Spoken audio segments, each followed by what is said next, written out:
Hi friends, എല്ലാ സുഹൃത്തുക്കൾക്കും science with ജാംസിലേക്ക് സ്വാഗതം. ദെൻ LDC 2024 തിരുവനന്തപുരത്ത് എക്സാം കഴിഞ്ഞു അല്ലേ? എന്തുകൊണ്ടാണ് അത് കഴിഞ്ഞിട്ട് ഇതുവരെ വരാതിരുന്നതെന്ന് വെച്ച് കഴിഞ്ഞാൽ നമ്മുടെ സൗണ്ട് ബോക്സ് ഇത്തിരി പ്രശ്നത്തിലായിരുന്നു. അപ്പോൾ സൗണ്ടൊക്കെ പോയതുകൊണ്ടാണ് ഞാൻ ഈ വീഡിയോ ഇത്രയും വൈകിച്ചത്. സോ നമ്മൾ ഈ ഭാഗത്തുനിന്ന് വന്നിട്ടുള്ള, അതായത് കെമിസ്ട്രി ഭാഗത്തുനിന്ന് വന്നിട്ടുള്ള കുറച്ച് ക്വസ്റ്റ്യൻസ് ഉണ്ട് അല്ലേ? 5 ചോദ്യമാണ് പ്രധാനമായിട്ടും കെമിസ്ട്രിയിൽ നിന്ന് വന്നിട്ടുള്ളത്. അപ്പോൾ അതുമായി ബന്ധപ്പെട്ട് അതിൻ്റെ ഉത്തരങ്ങളും നമുക്കൊന്ന് മനസ്സിലാക്കാം, ചുറ്റിപ്പറ്റിയുള്ള കുറച്ച് കാര്യങ്ങളും മനസ്സിലാക്കാം. അടുത്ത ജില്ലയിലെ പരീക്ഷയ്ക്ക് തയ്യാറെടുക്കുന്നവർ ഏതൊക്കെ രീതിയിലാണ് ഇനി പരീക്ഷയൊന്നും അല്ലേ നമ്മൾ പഠിച്ചിട്ടുണ്ടാകും, എന്നാലും ഏതൊക്കെ ഭാഗങ്ങളാണ് ഒന്നുകൂടി ശ്രദ്ധിക്കേണ്ടത് എന്നുള്ള രീതിയിലുള്ള കുറച്ച് കാര്യങ്ങളൊക്കെ നിങ്ങളുടെ അടുത്ത് തുറന്നു പറയാനാണ് ഞാനിവിടെ വന്നിട്ടുള്ളത്.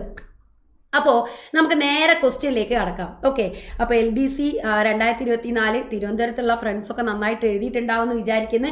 ബാക്കിയുള്ളവരെല്ലാവരും നല്ല കടുത്ത പരിശീലനത്തിലാണെന്ന് വിചാരിക്കുന്നു ഇല്ലേ? അപ്പോൾ നമ്മുടെ ഓരോ ചാൻസും, നമുക്ക് വരുന്ന ചാൻസ് നമ്മുടെ കയ്യിൽ നിന്ന് പോവരുത്.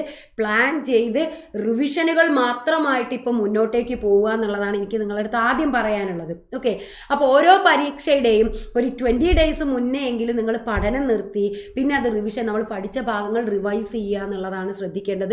അല്ലെങ്കിൽ നമുക്ക് നെഗറ്റീവ് മാർക്ക് വരാനുള്ള സാധ്യത വളരെയധികമാണ്. ഓക്കെ, അപ്പോൾ ഫ്രണ്ട്സ്, ആദ്യത്തെ ക്വസ്റ്റ്യൻ നോക്കാം. നോക്കേ, രാജദ്രാവകം അല്ലെങ്കിൽ അക്വാ റീജിയ എന്നാൽ എന്താണ് എന്നുള്ളതാണ് ക്വസ്റ്റ്യൻ. അപ്പോൾ ആസിഡുകൾ ബേസുകൾ എന്ന് പറയുന്ന ഭാഗത്തു നിന്ന് വന്നിട്ടുള്ളൊരു ചോദ്യമാണ്. നമ്മളെ സിലബസിൽ ആസിഡുകൾ ബേസുകൾ പഠിക്കാനുണ്ട്. അപ്പോൾ ആസിഡുകൾ ബേസുകൾ പഠിക്കുമ്പം നമ്മൾ ഏതൊക്കെയാണ് നോക്കാറ്? നിത്യജീവിതത്തിലെ ആസിഡുകൾ പഠിക്കും ഇല്ലേ? നമ്മളെ ചുറ്റുഭാഗത്ത് കാണുന്ന ചെറുനാരങ്ങ, പാഷൻ ഫ്രൂട്ട്, ഉറുമ്പ്, തേനീച്ച, പുളി, ഈത്തപ്പഴം, പാല്, തൈര്, അങ്ങനെയുള്ള വസ്തുക്കളിലെ ആസിഡുകൾ നമ്മൾ പഠിക്കും. അതുപോലെ തന്നെ വിവിധ pH മൂല്യങ്ങൾ പഠിക്കും, വളരെ അത്യാവശ്യമാണത്.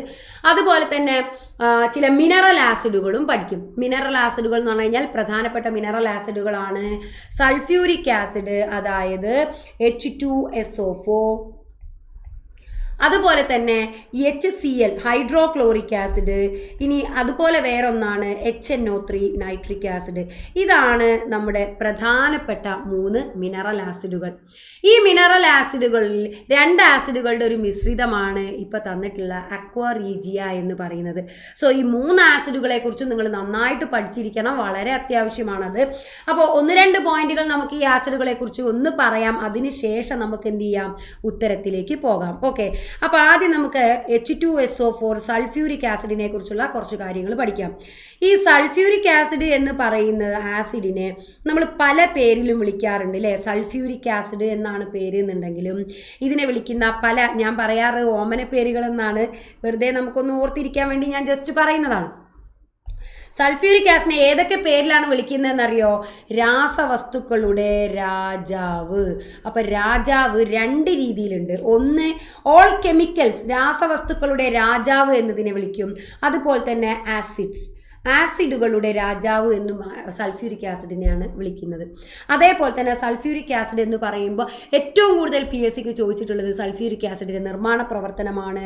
അത് സമ്പർക്ക പ്രക്രിയയിലൂടെയാണ് സൾഫ്യൂരിക് ആസിഡ് നിർമ്മിക്കുന്നത്. ഇതിലുപയോഗിക്കുന്ന ഉൽപ്രേരകവും ഒരുപാട് തവണ PSCക്ക് ചോദിച്ച ക്വസ്റ്റ്യനാണ് വനേഡിയം പെൻറ്റോക്സൈഡ് ആണത്. Vanadium pentoxide. സൾഫ്യൂരിക് ആസിഡിന്റെ ഓമന പേരുകൾ കഴിഞ്ഞിട്ടില്ല അല്ലേ? ഓയിൽ ഓഫ് വിട്രിയോൾ എന്നും അറിയപ്പെടുന്നത് സൾഫ്യൂരിക് ആസിഡ് ആണ്. Oil of vitriol. പിന്നീട് ഇതിന്റെ ഉപയോഗങ്ങൾ എക്സാമിന് വന്നിട്ടുള്ളതാണ്, PYQ ആയിട്ട് തന്നെ വന്നിട്ടുണ്ട്. അതായത് പാഴ്ജല ശുദ്ധീകരണം, അപ്പോൾ താഴെ തന്നതിൽ ഏതിനാണ് എന്നൊക്കെയുള്ള രീതിയിൽ ചോദ്യം വരാറുണ്ട്. അപ്പോൾ പാഴ്ജല ശുദ്ധീകരണത്തിന് സൾഫ്യൂരിക് ആസിഡ് ഉപയോഗിക്കാറുണ്ട്, പാഴ്ജല ശുദ്ധീകരണം. അതുപോലെ തന്നെ ഡൈനാമിറ്റുകളുടെ ഉൽപ്പാദനത്തിന് അല്ലേ, ഡൈനാമിറ്റ് അല്ലെങ്കിൽ സ്ഫോടക വസ്തുക്കളുടെ ഉൽപ്പാദനത്തിന് ഉപയോഗിക്കും. അതുപോലെ സൾഫ്യൂരിക് ആസിഡ് നമ്മുടെ ലെഡ് സ്റ്റോറേജ് ബാറ്ററി അല്ലെങ്കിൽ കാർ ബാറ്ററി, 2 രീതിയിലും ചോദ്യം വരാം കേട്ടോ. കാർ ബാറ്ററി അല്ലെങ്കിൽ ലെഡ് സ്റ്റോറേജ് ബാറ്ററിയിലെ ഇലക്ട്രോലൈറ്റ് ആയിട്ടും ഉപയോഗിക്കുന്നത് ഏത് തന്നെയാണ്? സൾഫ്യൂരിക് ആസിഡാണ്.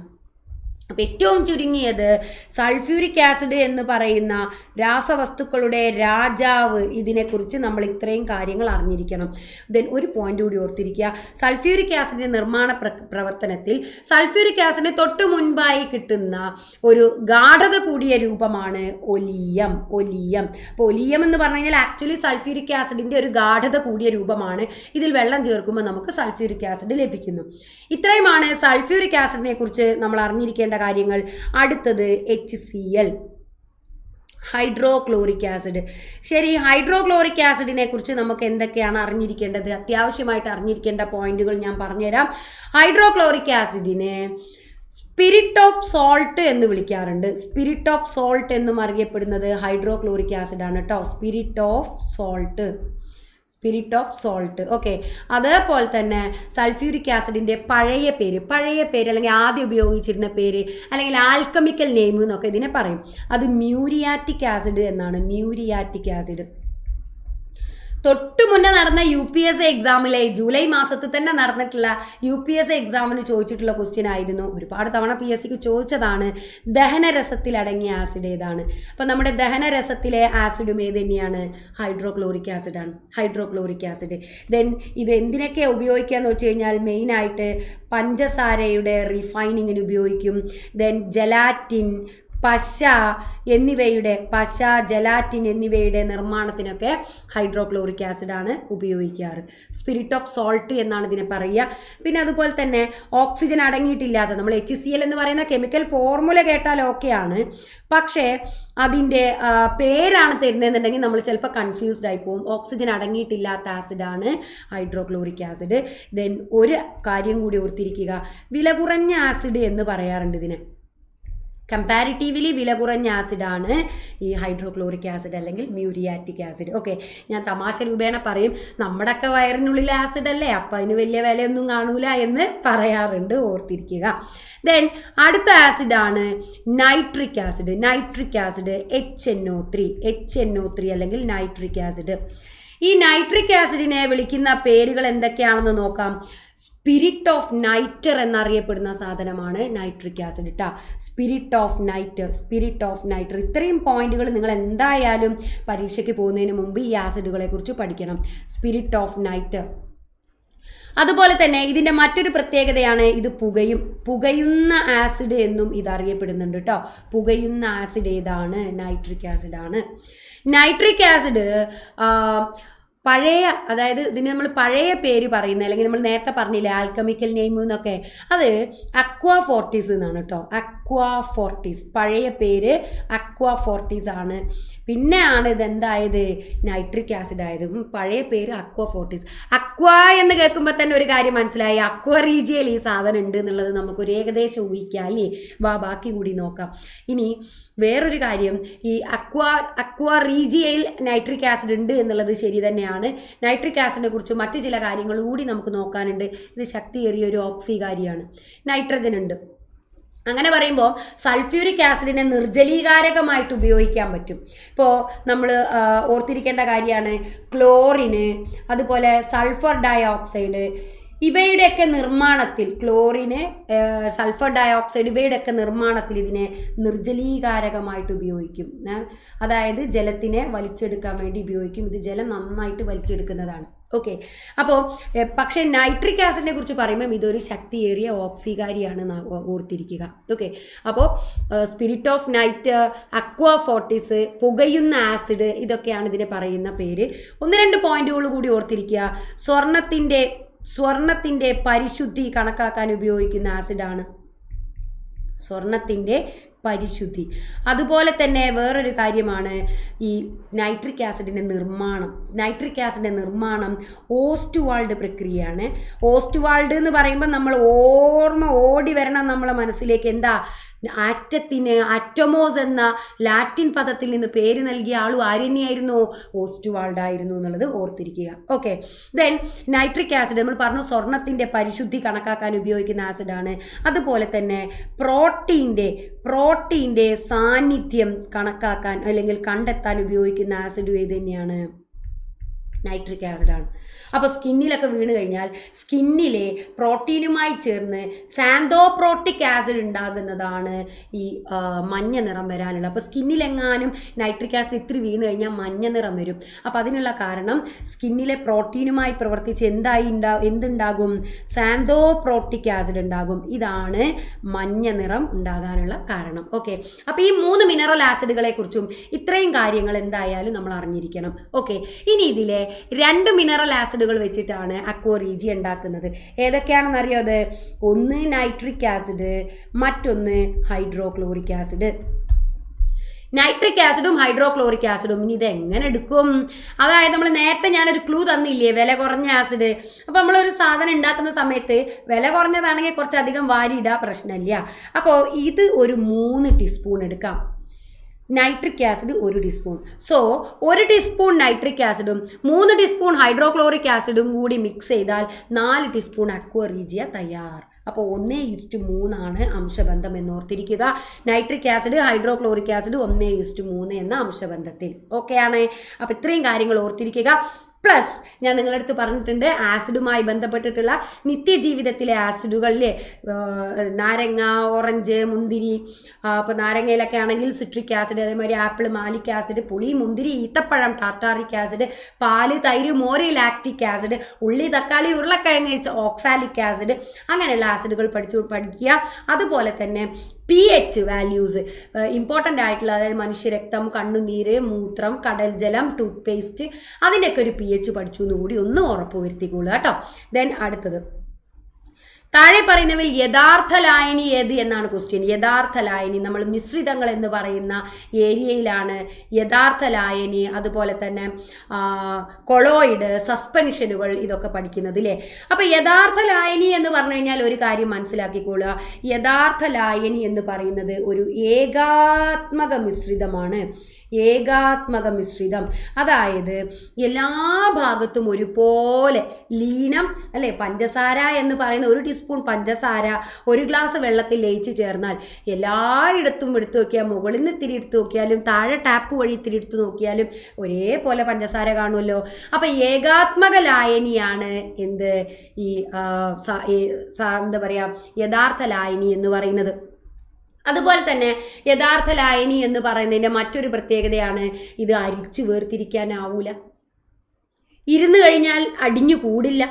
ഫിൽറ്റർ പേപ്പറിലൂടെ അരിച്ചു മാറ്റാനും പറ്റില്ല. കണികകളെ നമുക്ക് നഗ്ന നേത്രങ്ങളിലൂടെ കാണാനും പറ്റില്ല. 0.01 to 1 നാനോമീറ്റർ വരെയാണ് ഇതിലെ കണികകളുടെ ഏകദേശ സൈസ് വരുന്നത്. ഓക്കെ, അപ്പോൾ ഇതൊക്കെയാണ് ഇതിൻ്റെ പ്രത്യേകത എന്ന് പറയുന്നത്. പിന്നെ അതുപോലെ പഞ്ചസാര വെള്ളത്തിൽ കൂടെ ടോർച്ച് അടിച്ചു നോക്കിക്കഴിഞ്ഞാൽ ആ ടോർച്ചിൻ്റെ പ്രകാശം പോണ പാതയും കാണാൻ പറ്റില്ല. അപ്പോൾ യഥാർത്ഥ ലായനി എന്ന് പറഞ്ഞു കഴിഞ്ഞാൽ ഏകാത്മക ലായനിയാണ്, എല്ലായിടത്തും ഒരേപോലെ വരുന്നതാണ്. ഇതിൻ്റെ പ്രത്യേകത അരിച്ചു മാറ്റാൻ കഴിയില്ല, അടിഞ്ഞു കൂടില്ല, പ്രകാശത്തിൻ്റെ പാത കാണാനും കഴിയില്ല. പഞ്ചസാര വെള്ളം നിങ്ങളെ മനസ്സിൽ അവിടെ ഉണ്ടായിക്കോട്ടെ, അതാണ് ഏകാത്മക ലായനി. അതുപോലെ തന്നെ ലോഹസങ്കരങ്ങൾ. ലോഹസങ്കരങ്ങൾ എന്ന് പറഞ്ഞാൽ നമ്മൾ ഉദാഹരണം അതിൻ്റെ ഡെഫിനിഷൻ എന്താ പറഞ്ഞത്? 2 അതിലധികമോ ലോഹങ്ങളുടെ ഏകാത്മക ഖരലായനിയാണ് എന്നാണ് നമ്മൾ പറഞ്ഞിട്ടുള്ളത്. അപ്പോൾ പിച്ചള എന്ന് പറയുമ്പോൾ പിച്ചളയിൽ എന്തൊക്കെ ഉണ്ടോ? കോപ്പറും, പിച്ചള എന്ന് പറഞ്ഞു കഴിഞ്ഞാൽ ബ്രാസാണ് കേട്ടോ. അപ്പോൾ കോപ്പറും സിങ്കുമാണ്. ഇത് രണ്ടും ഒരേപോലെ എല്ലായിടത്തും മിക്സ് ചെയ്തിട്ടുള്ള സാധനമാണ്. അപ്പോൾ ലോഹസങ്കരങ്ങളും ഏകാത്മക ലായനിക്ക് ഉദാഹരണമാണ്. സോഡാവെള്ളത്തിൻ്റെ എല്ലാ ഭാഗത്തും കാർബൺ ഡൈ ഓക്സൈഡ് ലയിച്ച് ചേർന്നിട്ടുണ്ട്. അപ്പോൾ ഏകാത്മക ലായനിക്ക് നമുക്ക് ഉദാഹരണങ്ങൾ പറയാൻ പറ്റും, ലോഹസങ്കരങ്ങൾ പറയാം, അതുപോലെ തന്നെ പഞ്ചസാര ലായനി പറയാം, ഉപ്പുലായനി പറയാം.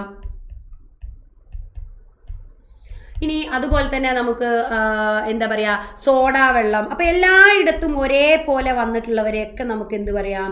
ഏകാത്മക ലായനി എന്ന് പറയാം. അപ്പോൾ ഇതിൻ്റെ കൂടെ തന്നെ ഓർത്തിരിക്കേണ്ട 2 ടീമുകളുണ്ട് ഇല്ലേ? മറ്റൊന്ന് കൊളോയിഡ്. ഇവിടെ 0.01 മുതൽ 1 നാനോമീറ്റർ വരെയാണ് സൈസ് എന്ന് പറഞ്ഞു. എന്നാൽ കൊളോയിഡും ഏതാണ്ടൊക്കെ ഏകാത്മക ലായനി പോലെ തന്നെയാണ്. പക്ഷെ 1 to 100 അല്ലെങ്കിൽ 1 to 1000 നാനോമീറ്റർ ആണ് ഇവരുടെ സൈസ് പറയുക. ഇനി അടിഞ്ഞു കൂടില്ല, അതുപോലെ തന്നെ ഫിൽറ്റർ ചെയ്ത് അരിച്ചെടുക്കാനും പറ്റില്ല. പക്ഷേ ഒരു പോയിന്റ് ഓർത്തിരിക്കാനുള്ളത്, കൊളോയിഡ് ആണെങ്കിൽ അതിലൂടെ പ്രകാശം ടോർച്ച് അടിച്ചു കൊടുത്തു കഴിഞ്ഞാൽ അതിലൂടെ പ്രകാശത്തിൻ്റെ പാത കാണാൻ കഴിയും. അപ്പോൾ പ്രകാശത്തിൻ്റെ പാത അവിടെയാണ് മെയിനായിട്ട് വ്യത്യാസം. കണികകൾ ഇത്തിരി കൂടി വലിപ്പം കൂടുതലാണ്, 1 മുതൽ 100 വരെ അല്ലെങ്കിൽ 1000 വരെ എന്നുള്ളത് ഓർത്തിരിക്കുക. ഇതിൻ്റെ ഉദാഹരണങ്ങളും കൂടി ഒന്ന് പഠിച്ചു വെക്കുക. ഓക്കെ, ഏതൊക്കെ നമുക്ക് എന്താ പറയുക, ഈ കൊളോയിഡുകൾക്ക് ഉദാഹരണം നമുക്ക് പറയാനാവും. കൊളോയിഡുകൾക്ക് ഉദാഹരണം ഇപ്പോൾ മഷി, അതുപോലെ കഞ്ഞിവെള്ളം,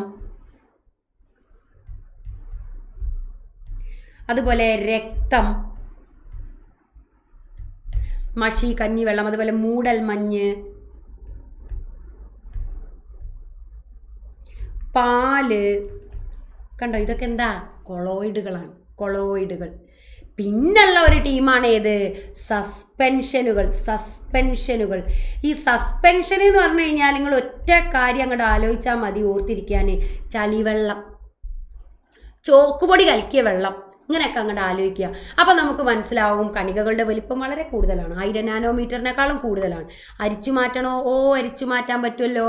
2 അടിഞ്ഞുകൂടോ? പിന്നെ ചളി കലങ്ങിയ വെള്ളം കുറേ ഇരുന്ന് കഴിഞ്ഞാൽ താഴെ സെറ്റിലാവില്ലേ, പ്രകാശത്തിൻ്റെ പാത കാണാൻ കഴിയും. നല്ലോണം കുത്തി ഇളക്കി നിൽക്കുകയാണെങ്കിൽ പ്രകാശത്തിൻ്റെ പാത കാണാൻ കഴിയും. പക്ഷെ കുറച്ച് സമയം കഴിഞ്ഞാൽ അത് സെറ്റിലാവും, അപ്പോൾ കാണാൻ കഴിയൂല. ഓക്കെ, അപ്പോൾ കൊളോയിഡുകളെ പോലെ എപ്പോഴും കാണാൻ പറ്റില്ല, ആദ്യം കാണാം പിന്നെ കാണാനാവില്ല എന്നാണ് ഇതിനെക്കുറിച്ച്, സസ്പെൻഷനെ കുറിച്ച് നമ്മൾ ഓർത്തിരിക്കേണ്ടത്. അപ്പോൾ സസ്പെൻഷന് ഉദാഹരണമായിട്ട് പറയുകയാണെങ്കിൽ നമുക്ക് എക്സാമ്പിൾ പറയാം, അന്തരീക്ഷവായു, അതുപോലെ ചളിവെള്ളം, അതുപോലെ തന്നെ ചുണ്ണാമ്പ് വെള്ളം, വെള്ളത്തിൽ ശരിക്കും കലങ്ങാത്ത സാധനങ്ങളൊക്കെ, ചുണ്ണാമ്പ് വെള്ളം. അപ്പോൾ ചുണ്ണാമ്പ് വെള്ളമൊക്കെ കുറച്ച് കഴിഞ്ഞാൽ കാൽഷ്യം ഹൈഡ്രോക്സൈഡൊക്കെ താഴെ അടിയും കേട്ടോ, ചുണ്ണാമ്പ് വെള്ളം. അപ്പോൾ ഇതൊക്കെ നമുക്കതിന് എക്സാമ്പിൾ പറയാം. ഇനി നമുക്ക് ചോദ്യത്തിൻ്റെ ഉത്തരത്തിലേക്ക് പോകാം.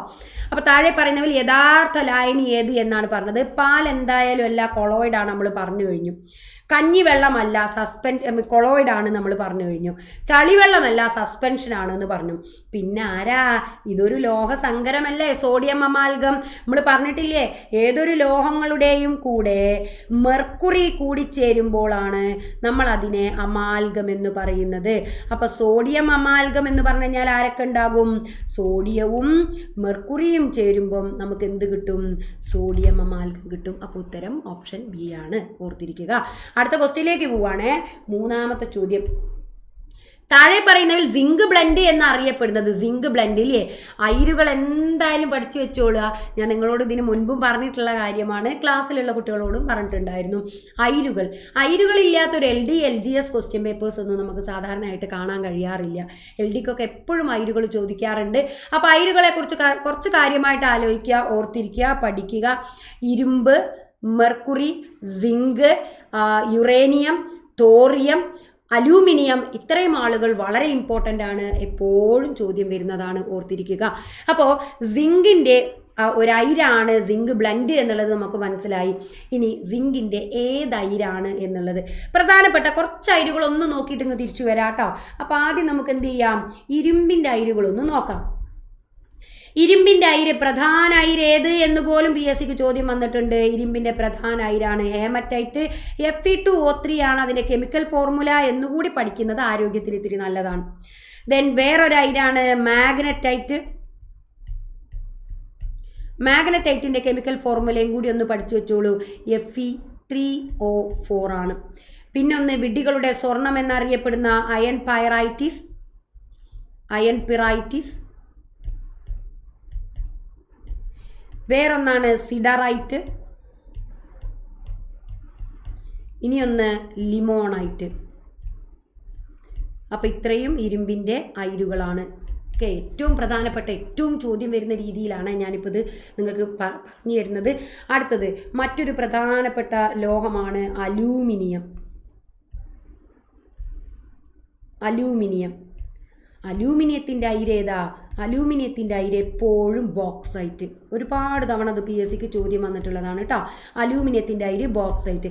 എന്നാൽ അലൂമിനിയത്തിൻ്റെ ഒരു ധാതു ഏത് എന്ന് പറഞ്ഞിട്ട് ചോദ്യം വന്നിട്ടുണ്ടായിരുന്നു ഇപ്പം അടുത്ത് ഇല്ലേ, അതേതാണെന്നറിയോ, ക്രയോലൈറ്റ്. അതായത് വ്യാവസായികമായിട്ട് അലൂമിനിയം ഉണ്ടാക്കാൻ വേണ്ടിയിട്ട് നമ്മൾ ക്രയോലൈറ്റ് ഉപയോഗിക്കാനാവില്ല. അലൂമിനിയത്തിൻ്റെ ബോക്സൈറ്റ് ഉപയോഗിച്ചുള്ള നിർമ്മാണത്തിൽ നമ്മൾ ആഡ് ചെയ്യുന്ന ഒരു സാധനമാണ് ക്രയോലൈറ്റ് കേട്ടോ. ദെൻ അടുത്തൊരു പ്രധാനപ്പെട്ട മൂലകമാണ് മെർക്കുറി. മെർക്കുറിയുടെ അയിരേത് എന്ന് PSCക്ക് ചോദ്യം വന്നിട്ടുണ്ട്. ദെൻ സാധാരണ അന്തരീക്ഷ ഊഷ്മാവിൽ ദ്രാവകാവസ്ഥയിലുള്ള ലോഹമായ മെർക്കുറിയുടെ അയിരേത് എന്നൊക്കെ ചോദിക്കാറുണ്ട്. സിന്നബാർ. സിന്നബാറാണ് മെർക്കുറിയുടെ അയിര്, സിന്നബാർ. അടുത്തൊരാൾ യുറേനിയം. യുറേനിയത്തിൻ്റെ അയിര് ഏതാണെന്നറിയോ? Pitchblende. അതുപോലെ തന്നെ വേറൊരു അയിരാണ് കാർണോട്ടൈറ്റ്. Pitch blend, കാർണോട്ടൈറ്റ്. ഓർത്തിരിക്കാൻ വേണ്ടിയിട്ട് ഞാൻ പറയാറുള്ള ഒരു കാര്യം അല്ലേ, കാർണോരെ കൂടെ കിടന്നാലൊന്നും പ്രശ്നമില്ല, പക്ഷേ ബെഡിൽ പണി പറ്റിച്ചാൽ കാർണോര് പിച്ചും എന്ന് ആലോചിക്കുക. യുറേനിയം എന്ന് പറഞ്ഞാൽ തന്നെ നമുക്ക് യൂറിനുമായി കണക്ട് ചെയ്യാം. അപ്പോൾ പണി പറ്റിച്ചാൽ കാർണോര് പിച്ചുമെന്ന് ഓർക്കുക. ഓക്കെ.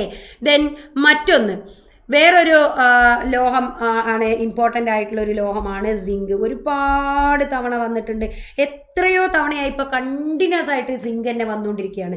സിങ്കിൻ്റെ അയിര് ഒന്ന് കലാമിൻ. ഈ കലാമിൻ എന്ന് പറഞ്ഞു കഴിഞ്ഞാൽ സിങ്ക് കാർബണേറ്റ് ആണ് എന്ന് ഓർക്കുക കേട്ടോ. സിങ്ക് കാർബണേറ്റ് ആണ് കലാമിൻ എന്ന് പറയുന്നത്. അതുപോലെ തന്നെ വേറൊന്നാണ് സിങ്ക് ബ്ലെൻഡ്. ഈ സിങ്ക് ബ്ലെൻഡ് എന്ന് പറയുന്നത് സിങ്കിൻ്റെ സൾഫൈഡ് അയിരാണ്. അതുപോലെ തന്നെ വേറൊന്നാണ് സ്പാലറൈറ്റ്. സ്പാലറൈറ്റ് എന്ന് പറയുന്നത് ZnFeS ആണ്. ഓക്കെ ആണ്. ZE എന്നാണ് എഴുതിപ്പോയല്ലേ, സോറിടാ. ZnFeS. അപ്പം അത്രയും അറിഞ്ഞിരിക്കുക. ദെൻ വേറൊന്നാണ് വളരെ ഇമ്പോർട്ടൻ്റ് ആയിട്ടുള്ള മറ്റൊരു മൂലകമാണ് ലെഡ്. ലെഡിൻ്റെ അയിരുകളും കൂടി പഠിച്ചിരിക്കുക. ലെഡിൻ്റെ അയിര് ഗലീന. ഇനി ഗലീനയാണ് ഇനി അടുത്ത തവണ ചോദിക്കണമെങ്കിലോ, ഗലീന എന്ന് പറയുന്നത് ലെഡിൻ്റെ സൾഫൈഡ് അയിരാണ്. കണ്ട, സൾഫൈഡ്. യെസ് ഇവിടെ തന്നെ ഉണ്ട് കേട്ടോ, പേര് തന്നെ. അത് കണ്ടോ, യെസ് സൾഫൈഡ് അയിരാണ് ഗലീന. മാറിപ്പോവരുതേ, ഓർത്തിരിക്കുക. വേറൊരു അയിരും കൂടെ ഉണ്ട് ഗലീനയ്ക്ക്, ലെഡിന് ലിത്താർജ്. ഇത് ലെഡിൻ്റെ ഓക്സൈഡ് അയിരാണ്, ഓർത്തിരിക്കുക. ഓക്കെ ആണ്. അപ്പം ഇത്രയും അയിരുകൾ ഓർത്തിരിക്കുക. ഇനി ഒന്ന് തിരിച്ചു വന്നാട്ടെ, ഒന്ന് പറഞ്ഞേടോ, ഏതാണ് സിങ്ക് ബ്ലെൻഡ് എന്ന് പറഞ്ഞു കഴിഞ്ഞാൽ? സിങ്ക് സൾഫൈഡാണ്. ഓക്കെയാണ്. നാലാമത്തെ ചോദ്യത്തിലേക്ക് പോവുകയാണ്. 2023 രസതന്ത്രത്തിനുള്ള നോബൽ കിട്ടി. ഇത് നിങ്ങളിൽ ഒരുപാട് പേര് എന്തായാലും ഇതിന് ഉത്തരം എഴുതിയിട്ടുണ്ടാകൂലേ, കാരണം ഇതിന് നല്ല കോഡുകൾ തന്നെ നമുക്ക് അറിയാം. അപ്പം മാരത്തോണിലായാലും പറഞ്ഞിട്ടുണ്ട്, അല്ലെങ്കിൽ മൻസൂർ സാറൊക്കെ തന്നെ പറഞ്ഞു തന്നിട്ടൊക്കെ ഉണ്ടല്ലേ നമുക്ക്. 2023 രസതന്ത്രത്തിനുള്ള നോബൽ സമ്മാനം കിട്ടിയത്. അപ്പം നമ്മൾ 2023 രസതന്ത്രത്തിനുള്ള നോബൽ കിട്ടിയ ആളുകളുടെ പേര് നമ്മളെങ്ങനെയാണ് പഠിച്ചത്? ബ്രോയ്ക്ക് വണ്ടി ഒന്ന് തരുമോ, മൂവി കാണാൻ പോവാനാണ്. വണ്ടി ഒന്ന് തരുമോ, മൂവി കാണാൻ പോവാനാണ്. കണ്ടിട്ട് തിരിച്ചു തരാം, അങ്ങനെയല്ലേ നമ്മൾ പറഞ്ഞത്. അപ്പോൾ കണ്ടിട്ട് തിരിച്ചു തരാം, ഇതാണ് നമ്മൾ 2023 നോബലിൻ്റെ കാര്യം പറഞ്ഞിട്ടുള്ളത്. അപ്പോൾ ബ്രോ എന്ന് പറഞ്ഞു കഴിഞ്ഞാൽ ലൂയിസ് ഇബ്രൂസ് എന്ന് പറയുന്നതാണ് ബ്രോ. പിന്നെയോ വണ്ടി ഒന്ന് തരുമോ അല്ലേ, വണ്ടി ഒന്ന് തരുമോ എന്ന് പറഞ്ഞു കഴിഞ്ഞാൽ മൗഗി ഇ ബെവൻഡിയാണ് ആ രണ്ടാമത്തെ ആള്. ദെനോ കി മൂവി കാണാൻ പോവാനാണെന്നാണ് അടുത്തത് അതിൻ്റെ ലൈന്. കി മൂവി എന്ന് പറഞ്ഞാൽ Alexei I Ekimov. Okay, Alexei I Ekimov. അപ്പോൾ ബ്രോ, നമ്മൾക്കത് മാത്രം ആലോചിച്ചാൽ മതിയില്ലേ. ബ്രോ വണ്ടി ഒന്ന് തരുമോ, ദെൻ കി മൂവി കാണാൻ പോവാനാണ്. എന്നിട്ടോ കണ്ടിട്ട് തിരിച്ചു തരാമെന്ന് പറഞ്ഞു കഴിഞ്ഞാൽ ക്വാണ്ടം ഡോട്ടുകളുടെ കണ്ടെത്തലിനും സമന്വയത്തിനും. എടോ 2022 കൂടി ഒന്ന് ഓർത്തിരിക്കുന്നത് നല്ലതാണ്. 2022 എന്ന് പറയുമ്പം ക്ലിക്ക് എന്നാലോചിക്കുക. പെൻസിൽ ക്ലിക്ക് ചെയ്യണ കേസാണ്. അപ്പോൾ ക്ലിക്ക് രസതന്ത്രം അല്ലെങ്കിൽ ക്ലിക്ക് കെമിസ്ട്രിയുമായി ബന്ധപ്പെട്ടിട്ടുള്ള കാര്യത്തിനാണ് 2022 നോബൽ കിട്ടിയിട്ടുള്ളത് കേട്ടോ. ഇനി ഇതിൽ നോബൽ കിട്ടിയ ആൾക്കാർ ആരൊക്കെയാണ്? പെൻസിലുമായി ക്ലിക്ക് ചെയ്യുന്നതാണ് എപ്പോഴും ഓർക്കേണ്ടത്. അപ്പോൾ പെൻസിൽ കൊണ്ട് 1.5 ക്ലിക്ക് ചെയ്ത് കഴിഞ്ഞാൽ എന്താകും? പെൻസിലിൻ്റെ മുന പൊട്ടും. അപ്പോഴാണ് നമ്മുടെ കോഡ് വരുന്നത്, പെൻസിൽ കൂർപ്പിക്കുന്ന കോഡ് ഇല്ലേ. അപ്പോൾ എന്തൊക്കെ ആലോചിക്കണം? പെൻസിൽ കൂർപ്പിക്കുമ്പോൾ മെല്ലെ കൂർപ്പിക്കണം. ഇല്ലെങ്കിൽ ബെർത്തൂകും എന്നിങ്ങനെയാണ് നമ്മൾ അതിൻ്റെ കോഡ് പറഞ്ഞിട്ടുള്ളത്. അപ്പോൾ കരോളിനാർ ബെർട്ടോസി, അതുപോലെ ഷാർപ്ലെസ്, അതുപോലെ തന്നെ മെൽഡൽ. അപ്പം മെല്ലെ പെൻസിൽ കൂർപ്പിച്ചിട്ടില്ലെങ്കിൽ ഷാർപ്ലെസ് ആയി പോകും, അതോടുകൂടി നമ്മൾ ബെർത്ത് പോകും. ഷാർപ്ലെസ്സിന് രണ്ടാമത്തെ തവണയാണ് ഈ നോബൽ കിട്ടണതെന്നും കൂടി ഒന്ന് ഓർത്തു വയ്ക്കുക. അങ്ങനെ നമ്മൾ അഞ്ചാമത്തെ ക്വസ്റ്റ്യനിലേക്ക് പോവുകയാണ്. അഞ്ചാമത്തെ ക്വസ്റ്റ്യൻ ആണ്, ഇന്ത്യയിൽ 0 കാർബണായ നഗരം ഏത്? 0 കാർബൺ എന്ന് പറഞ്ഞു കഴിഞ്ഞാൽ, അപ്പോൾ കുറേ പേരെന്നെ വിളിച്ചിട്ടുണ്ട്, മിസ്സേ ഞങ്ങളിത് അടിച്ചു നോക്കുമ്പോൾ വേറെയൊക്കെയാണല്ലോ വരുന്നത് ഗൂഗിളൊക്കെ ചെയ്ത് നോക്കുമ്പോൾ ഇല്ലേ. എന്നാൽ ഈ സാഞ്ചി എന്ന് നമ്മളതിൻ്റെ ഉത്തരമായിട്ട് പറയുന്നത്, ഈ സാഞ്ചി എന്ന് പറയുന്നതിൻ്റെ എക്സ്പ്ലനേഷൻ എന്താണ്, അല്ലെങ്കിൽ സാഞ്ചി എന്ന് പറയുന്നതിന് മറ്റൊരു പ്രത്യേകതയുണ്ട്. എന്താണെന്നറിയോ? ഇന്ത്യയുടെ ആദ്യ സോളാർ സിറ്റിയാണിത്. അറിയോ? Solar city. സൗരോർജം എന്ന് പറഞ്ഞു കഴിഞ്ഞാൽ എന്താടോ? പുനഃസ്ഥാപിക്കാൻ കഴിയുന്ന ഊർജമല്ലേ? പുനഃസ്ഥാപിക്കാൻ കഴിയുന്ന.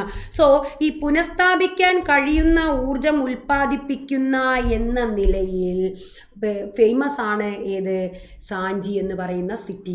അതുകൊണ്ടാണ് സാഞ്ചി എന്ന സിറ്റിയെ നമ്മൾ കാർബൺ 0 അല്ലെങ്കിൽ 0 കാർബണായ നഗരം എന്ന് പറയുന്നത്. ഇപ്പോൾ പുനഃസ്ഥാപിക്കാൻ കഴിയുന്ന അല്ലെങ്കിൽ സൗരോർജത്തെയാണ് കംപ്ലീറ്റ്ലി ഇവർ ഉപയോഗപ്പെടുത്തുന്നത്. അതുവഴി കാർബൺ ഡൈ ഓക്സൈഡ് എമിഷൻ കുറയ്ക്കുകയാണ് ഇവർ ചെയ്യുന്നത്. അപ്പോൾ അതിൽ സാഞ്ചിയാണ് ഉത്തരം വരുന്നത്. അപ്പോൾ ഇത്രയും ഭാഗങ്ങൾ ഓർത്തിരിക്കുക. ഇതിൽ നിന്ന് ശ്രദ്ധിക്കേണ്ട കാര്യം, നമുക്ക് സിലബസിൽ പറഞ്ഞിട്ടുള്ള ആസിഡുകൾ, ബേസുകൾ, ലോഹങ്ങൾ, അതുപോലെ തന്നെ കറണ്ട് അഫയേഴ്സിലെ അതുമായി ബന്ധപ്പെട്ട കറണ്ട് അഫയേഴ്സ്, ഇങ്ങനെയുള്ള ഭാഗങ്ങൾ, ലായനികൾ, ഈ ഭാഗത്തു നിന്നൊക്കെയാണ് ഇപ്പോൾ ചോദ്യം വന്നിട്ടുള്ളത്. അപ്പോൾ അതുമായി ബന്ധപ്പെട്ട കാര്യങ്ങൾ പഠിക്കുക. ഒരു കാര്യം പ്രത്യേകം ശ്രദ്ധിക്കണം, ഇതുവരെ 2023 ഇതുവരെ വന്നിട്ടുള്ള ചോദ്യങ്ങൾ നോക്കുമ്പോൾ പരിസ്ഥിതിയുമായി ബന്ധപ്പെട്ടിട്ടുള്ള ഏതെങ്കിലും ഒരു ചോദ്യം എപ്പോഴും കാണാറുണ്ട്. ഇപ്പോൾ കെമിസ്ട്രിയിൽ നിന്നാണെങ്കിൽ ഇപ്പോൾ 0 കാർബൺ നഗരം, അല്ലെങ്കിൽ ഗ്രീൻ ഹൗസ് വാതകങ്ങൾ ഏതൊക്കെയാണ്, എത്ര തവണയാണെന്നറിയോ? 4 തവണ ആവർത്തിച്ച് ചോദ്യം വന്നിട്ടുണ്ട്. അപ്പോൾ ഗ്രീൻ ഹൗസ് വാതകങ്ങളിൽ പ്രധാനപ്പെട്ടവർ ആരൊക്കെയാണെന്ന് നമ്മൾ പഠിച്ചു വെക്കുക. ആദ്യം തന്നെ കാർബൺ ഡൈ ഓക്സൈഡ് ആണ് ഇതിൻ്റെ മെയിൻ ആള്, പിന്നെ മീഥെയിൻ വാതകം, പിന്നെ CFCകൾ, പിന്നെയോ ചിരിപ്പിക്കുന്ന വാതകം എന്ന് പറയുന്ന നൈട്രസ് ഓക്സൈഡ്. ഈ 4 ആളെയും പേര് പഠിച്ചു വെച്ചോളുക. 4 ആളെയും പേര് തന്നിട്ട് കാർബൺ ഡൈ ഓക്സൈഡിന് പകരം കാർബൺ മോണോക്സൈഡ് തന്നിട്ട് ഒരു ഓപ്ഷൻ, നൈട്രസ് ഓക്സൈഡിന് പകരം നൈട്രജൻ ഡൈ ഓക്സൈഡ് വന്നിട്ടുള്ള ഒരു ഓപ്ഷൻ, അങ്ങനെ പലവിധ ഓപ്ഷനുകൾ തരാറുണ്ട്. പ്രധാന കാരണമായ വാതകം ഏത് എന്നും ചോദ്യം വന്നിട്ടുണ്ട്, കാർബൺ ഡൈ ഓക്സൈഡ്. അപ്പോൾ പരിസ്ഥിതിയുമായി ബന്ധപ്പെട്ടിട്ടുള്ള കാര്യങ്ങൾ ഒന്നുകൂടി ഒന്ന് പഠിക്കാൻ വേണ്ടിയിട്ട് ശ്രദ്ധിക്കുക. ഓക്കെ, അപ്പോൾ വരുന്ന പരീക്ഷകൾക്ക് പ്ലാൻ ചെയ്തു ഒന്നുകൂടി ഷാർപ്പായിട്ട് പഠിക്കുക. നിങ്ങളുടെ റിവിഷനുകളൊക്കെ വീണ്ടും ഷാർപ്പാവട്ടെ, പരീക്ഷയ്ക്ക് നന്നായിട്ട് പഠിക്കാനാവട്ടെ. നല്ലൊരു വീഡിയോയുമായിട്ട് നമുക്ക് അടുത്തൊരു ക്ലാസ്സിൽ കാണാം. Okay, thank you, by.